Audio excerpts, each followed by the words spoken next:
Nasirin jadi korban selamat dalam bencana longsor di Pekalongan. Ia mengurai cerita bagaimana berhasil selamat dari maut dan itu terjadi 2 kali. Berkali-kali tertimbun tanah longsor hingga disapu banjir bandang. Nyatanya Nasirin masih disayang Allah Subhanahu wa Ta'ala. Tanah longsor dan banjir bandang menghantam wilayah Kecamatan Petung Kriono, Kabupaten Pekalongan, Jawa Tengah, Senin 20 Januari kemarin. Nasirin hari itu bersama 10 temannya berteduh di sebuah kafe karena hujan deras. Ia pun tak menyangka jika hari itu bakal mengalami musibah antara hidup dan mati. Bersama 18 orang di kafe, Nasirin menunggu hujan reda hingga maghrib. Namun tak disangka ternyata jalanan menuju ke rumahnya tertutup longsor. Tiba-tiba ia mendengar letusan dari arah belakang kafe. Ternyata bunyi tersebut adalah suara runtuhan tanah longsor. Nasirin dan belasan orang lainnya pun tergulung tanah longsor hingga tertimbun. Tapi Nasirin berhasil selamat dan bangun dari timbunan. Ketika bangun, ia sudah terlempar 200 meter dari kafe.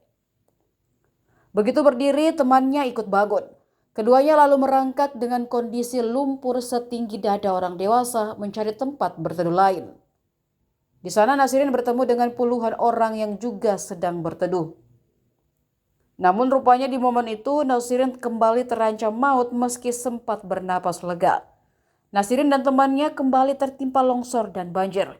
Dan lagi-lagi ia masih bisa selamat. Bersama temannya ia kembali lari menyelamatkan diri. Dengan sisa napas dan tenaga, Nasirin dan temannya pun berhasil menyelamatkan diri dengan kondisi tubuh penuh lumpur. Akibat bertubi-tubi dihantam tanah longsor, Nasirin mengalami luka di wajahnya dan tubuh memar. Meski begitu, Nasirin bersyukur sebab bisa berkali-kali selamat dari maut.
Download Tribun X sekarang, menghadirkan lokal menjadi Indonesia.